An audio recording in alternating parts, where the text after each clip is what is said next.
ಸಿಲ್ಲೋಡಿ ಇದ್ರ ಬಗ್ಗೆ ಹೇಳಬೇಕಂತಂದರೆ ಇದು ರಾಕ್ಷಸ ಒಂಥರ ನಿಂತಿದೆಯಲ್ಲ, ಇದನ್ನ ನೋಡಿದ್ರೆ ನನಗಂತೂ ಕೆಟ್ಟ ಕೋಪ ಬರುತ್ತೆ. ಯಾಕಂತಂದರೆ ನನಗೆ ಹಾಯ್ ಎಲ್ರಿಗೂ, ತುಂಬ ದಿನ ಆಗಿತ್ತು ವಿಡಿಯೋ ಮಾಡಿದೆ. ಅಮ್ಮನ ಮನೆಗೆ ಬಂದಿದ್ದೆ ಮೂಡಿಗೆರೆಗೆ. ಹಾಗಾಗಿ ಇವತ್ತು ತುಂಬ ದಿನ ಆಯಿತು ಮನೇಲಿ ಕೂತ್ಕೊಂಡು. ಇವತ್ತು ಮೂಡಿಗೆರೆಗೆ ಹೋಗೋಣ ಅಂತ ಹೊರಟಿದ್ವಿ ನಾನು ಅಮ್ಮ. ಸೊ ಹಾಗಾಗಿ ಮೂಡಿಗೆರೆಗೆ ಹೋಗಿ ಒಂದು ವಿಡಿಯೋ ಮಾಡಾಕೋಣ ಅಂತ ಮಾಡ್ತಾಯಿದ್ದೀನಿ. ದಾರಿಲಿ ಹೋಗ್ಬೇಕಾದ್ರೆ ಮುದ್ದು ನಾಯಿಗಳು ಕಾಣಿಸಿದ್ವು. ಅದು ಜಾತಿ ನಾಯಿನೋ ಬೀದಿ ನಾಯಿನೋ ಅದು ನಮಗೆ ಬೇಕಾಗಿಲ್ಲ, ಒಟ್ಟು ನಾಯಿ ಮರಿನ. ನನಗಂತೂ ನಾಯಿ ಮರಿ ಅಂದರೆ ತುಂಬಾ ಇಷ್ಟ. ಫಸ್ಟ್ ಹಿಡ್ಕೊಂಡು ಮುದ್ದು ಮಾಡಿ ಆಮೇಲೆ ಕೆಳಗೆ ಬಿಟ್ಟೆ. ಮನೆಯಿಂದ ಮೇನ್ ರೋಡ್ ಬರಬೇಕಂದ್ರೆ 1 ಕಿಲೋಮೀಟರ್ ನಡ್ಕೊ ಬರಬೇಕು. ಕಿಲೋಮೀಟರ್ ನಡ್ಕೊ ಬರ್ಬೇಕಾದ್ರೆ ತುಂಬಾ ಸುಸ್ತಾಗುತ್ತೆ. ಬಿಸಿಲು ಬೇರೆ ಇತ್ತು. ಬಿಸಿಲು ಹೌದು, ಬಟ್ ಚಳಿನೂ ಬೆಳಗ್ಗೆ ತುಂಬಾ ಇರುತ್ತೆ. ಆ ಚಳಿಗೂ ಈ ಬಿಸಿಲಿಗೂ ಓಕೆ, ಪರವಾಗಿಲ್ಲ. ಮೂಡಿಗೆರೆ ಬಂದ ತಕ್ಷಣ ಹೋಗಿದ್ದು ಫಸ್ಟ್ ಬ್ಯಾಂಕಿಗೆ, ಕರ್ನಾಟಕ ಬ್ಯಾಂಕಿಗೆ. ಬ್ಯಾಂಕ್ ಅಕೌಂಟಿಗೆ ನಂಬರ್ ಚೇಂಜ್ ಮಾಡಿಸ್ಬೇಕಿತ್ತು, ಫೋನ್ ನಂಬರ್. ಬ್ಯಾಂಕಲ್ಲಿ ಕೆಲಸ ಮಾಡೋರಿಗೆ ಎಲ್ಲರಿಗೂ ಅಂತ ಹೇಳಲ್ಲ, ಕೆಲವೊಬ್ಬರಿಗಂತೂ ತುಂಬಾ ಗಾಂಚಲಿ ಇರುತ್ತೆ. ನನಗಂತೂ ಕೆಟ್ಟ ಕೋಪ ಬಂದುಬಿಡ್ತು. ಏನು ಬ್ಯಾಂಕ್ ಸೀಟಲ್ಲಿ ಕೂತ್ಕೊಂಡು ಕೆಲಸ ಮಾಡೋರಿಗೆ ಒಳ್ಳೆ ಸಿದ್ದರಾಮಯ್ಯನ ಸೀಟಲ್ಲಿ ಕೂತ್ಕೊಂಡು ಕೆಲಸ ಮಾಡ್ತಿದ್ದೀನಿ ಅನ್ನೋ ಫೀಲ್ ಆಗ್ತಾ ಇರುತ್ತೆ, ಏನೋ ಗೊತ್ತಿಲ್ಲ. ಎಷ್ಟೋ ಹೊತ್ತಿನ ತನಕ ಅವ್ರು ಕಣ್ಮುಂದೆ ನಿಂತ್ಕೊಂಡಿದ್ರು ನೋಡಿದ್ರು ಸುಮ್ಮನೆ ಆಗ್ತಾರೆ, ರೆಸ್ಪಾನ್ಸ್ ಮಾಡಲ್ಲ, ಏನು ಅಂತಲೂ ಕೇಳಲ್ಲ. ಅದಕ್ಕೋಸ್ಕರ ಕೆಟ್ಟ ಕೋಪ ಬಂದುಬಿಡ್ತು. ಹಾಗೆ ತಡ್ಕೊಂಡು ನಮ್ಮ ಕೆಲಸ ಮಾಡಬೇಕಲ್ವ, ಹಾಗಾಗಿ ಸಹಿಸ್ಕೊಂಡಿದ್ದೆ. ಬ್ಯಾಂಕಲ್ಲಿರೋದು ವರ್ಕ್ ಪ್ರೆಷರ್ ನನಗೂ ಗೊತ್ತಿರುತ್ತೆ ಎಷ್ಟು ಕಷ್ಟ ಅಂತ.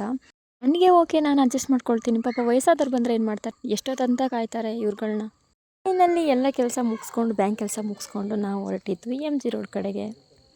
ಆಲ್ರೆಡಿ 2 ಗಂಟೆ ಆಗಿತ್ತು. ಊಟ ಮಾಡೋಣ ಅಂತ ನಮ್ಮ ಅಮ್ಮಂಗೆ ಹೇಳಿದ್ವಿ. ಮತ್ತೆ ರಿಟರ್ನ್ ಮೇಲೆ ಬರಬೇಕಲ್ಲ, ಸೊ ಹಾಗಾಗಿ ಮೇಲೆ ಹೋಗೇನೆ ಕೆಳಗೆ ಬರೋಣ ಅಂತೇಳಿ ಫಸ್ಟು ಫುಟ್ಪಾತ್ ಕಡೆಗೆ ಹೋದ್ವಿ. ಅಂತೂ ಚಳಿ ಅಂತೂ ತುಂಬಾ ಜಾಸ್ತಿ ಆಗಿದೆ. ನಾನು ಮನೇಲಿ ಮಗಳು ಕಾಲು ಸಾಕ್ಸ್ನ ಬಿಟ್ಟು ಬಂದಿದ್ದೆ. ಹೇಗೂ ಮೂಡಿಗೆರೆ ಕಡೆ ಬಂದಿದ್ವಲ್ಲ, ಹಾಗಾಗಿ ಕಾಲು ಸಾಕ್ಸ್ ತೊಗೊಂಡೋಗೋಣ ಅಂತ ಬಂದಿದ್ವಿ. ತಗೊಂಡು ಮತ್ತೆ ಹೊರಟ್ವಿ.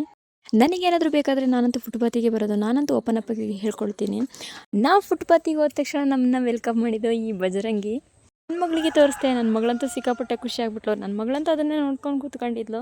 ಜಯ ಹನುಮಾನ್ ಜ್ಞಾನ ಗುಣ ಸಾಗರ್ ಜಯ ಕಪೀಸತಿ. ಫುಟ್ಪಾತಲ್ಲೆಲ್ಲ ಬೇಗ ಕೆಲಸ ಮುಗಿಸ್ಕೊಂಡು ನಾವು ಕೆಳಗೆ ಹೊರಟ್ವಿ. ನನಗಂತೂ ನಮ್ಮ ಮೂಡಿಗೆರೆನ ರೌಂಡ್ ಹೊಡೆದ್ರಲ್ಲಂತೂ ನನಗಂತೂ ಸಿಕ್ಕಾಪಟ್ಟೆ ಖುಷಿಯಪ್ಪ, ಅದೇನಂತ ಗೊತ್ತಿಲ್ಲ.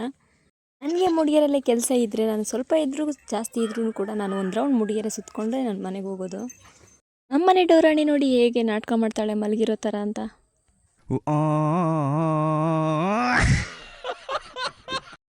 ಆಮೇಲೆ ಹೋಗಿದ್ದು ನಾವು ಊಟಕ್ಕೆ. ಮೈ ಫೇವ್ರೆಟ್ ಒಂದು ಹೋಟೆಲ್ ಇದು, ಸ್ನೇಹ ಹೋಟೆಲು. ನನಗಂತೂ ಈ ಹೋಟೆಲಲ್ಲಿ ಊಟ ಮಾಡಿದರೆ ನನಗೆ ತುಂಬಾ ಖುಷಿಯಾಗುತ್ತೆ. ಯಾಕಂದರೆ ಎಷ್ಟು ನಾನ್ ವೆಜ್ ತಿಂದ್ರೂ ಕೂಡ ಅಷ್ಟು ಸಮಾಧಾನ ಆಗಲ್ಲ, ಅಷ್ಟು ಚೆನ್ನಾಗಿರುತ್ತೆ. ಮನೆಯವ್ರ ಜೊತೆ ಬಂದರೆ ಅವರು ನಾನ್ ವೆಜ್ ಊಟಕ್ಕೆ ಕರ್ಕೊಂಡು ಹೋಗ್ತಾರೆ, ಬಟ್ ನನಗೆ ಇಷ್ಟ ಆಗಲ್ಲ. ನಾನು ಇದೇ ಹೋಟೆಲ್ಗೆ ನಾನು ಕರ್ಕೊಬರೋದು. ನನಗೆ ಅಷ್ಟು ಅಡಿಕ್ಟ್ ಆಗಿಬಿಟ್ಟಿದೆ ಈ ಹೋಟೆಲು. ಆಮೇಲೆ ನಾವು ಹೋಗಿದ್ದು ನೆಕ್ಸ್ಟ್ ಸ್ಲಿಪ್ಪರ್ ಅಂಗಡಿ. ಅಮ್ಮಂಗೊಂದು ಜೊತೆ ಸ್ಲಿಪ್ಪರ್ ಬೇಕು ಅಂತ ಅಂದರು, ಹಾಗಾಗಿ ತಗೊಳಕ್ಕಂತ ಹೋಗಿದ್ವಿ. ಬೆಳ್ಳಿ ರೇಟ್ ಅಂತೂ ತುಂಬಾ ಜಾಸ್ತಿ ಆಗಿದೆ. ನೆಕ್ಸ್ಟ್ ನಾವು ಜ್ಯುವೆಲ್ಲರಿ ಶಾಪಿಗೆ ಹೋಗಿದ್ವಿ. ನನ್ನ ಮಗಳಿಗೆ 1/4 kg ತೆಗೆಯೋಕ್ಕೋಸ್ಕರ. ಹಳೆ ಗೆಜ್ಜೆ ಮನೇಲೆ ಬಿಟ್ಟು ಬಂದಿದ್ವಿ. ಸೊ ಹಾಗಾಗಿ ವಾಪಸ್ ಬಂದ್ವಿ. ನೆಕ್ಸ್ಟ್ ಟೈಮ್ ತಗೊಳ್ಳೋಣ ಅಂತ ಹೇಳ್ಬಿಟ್ಟು ಮತ್ತೆ ಮೊಬೈಲ್ ಶಾಪಿಗೆ ಹೋಗಿ ನಾನೊಂದು ಮೊಬೈಲ್ ಬ್ಯಾಗ್ ಪೋಸ್ಟ್ ತಗೊಂಡೆ. ಮತ್ತೆ ಮೂಡಿಗೆರೆಲೆಲ್ಲ ಕೆಲಸ ಮುಗಿಸ್ಕೊಂಡು ಮನೆ ಕಡೆಗೆ ಹೊರಟ್ವಿ. ಫೈನಲ್ ಆಗಿ ನಮ್ಮೂರಿಗೆ ಬಂದು ಲ್ಯಾಂಡ್ ಆದ್ವಿ. ನಮ್ಮ ಸಿರಿ ನೋಡಿ ಹೇಗೆ ಓಡ್ ಬರ್ತಿದ್ದಾಳೆ ಅಪ್ಪಲ್ಲಿ ಅಂತ. ನಡೆಯೋದಂದ್ರೆ ತುಂಬಾ ಇಷ್ಟ. ಸಿಲ್ಲೋಡಿ ಇದ್ರ ಬಗ್ಗೆ ಹೇಳಬೇಕಂತಂದರೆ ಇದು ರಾಕ್ಷಸ ಒಂಥರ ನಿಂತಿದೆಯಲ್ಲ, ಇದನ್ನ ನೋಡಿದ್ರೆ ನನಗಂತೂ ಕೆಟ್ಟ ಕೋಪ ಬರುತ್ತೆ. ಯಾಕಂತಂದರೆ ನನಗೆ ಮನೆಗೆ ಹೋದ್ರಂತೂ ನೆಟ್ವರ್ಕೇ ಸಿಗಲ್ಲ. ಇದು ಸುಮ್ಮನೆ ಹಾಕಿರೋದಷ್ಟೇ. ಅದಕ್ಕೆ ಮಾತ್ರ ರಾಕ್ಷಸ ಒಂಥರ ನಿಂತಿದೆ ಅಷ್ಟೇ. ನೋಡಿದ್ರೆ ನೆಟ್ವರ್ಕೇ ಸಿಗಲ್ಲ, ಅದ್ರ ಥರಲ್ಲಿ ಬುದ್ಧಿನೇ ಇಲ್ಲ. ಅದೊಂದೇ ರೀಸನ್ ಮನೆಗೆ ಬರೋಕ್ಕೆ ಬೇಜಾರು. ಇವತ್ತಿನ ವಿಡಿಯೋ ಇಷ್ಟ ಆಗಿದ್ರೆ ಲೈಕ್ ಮಾಡಿ. Thank you.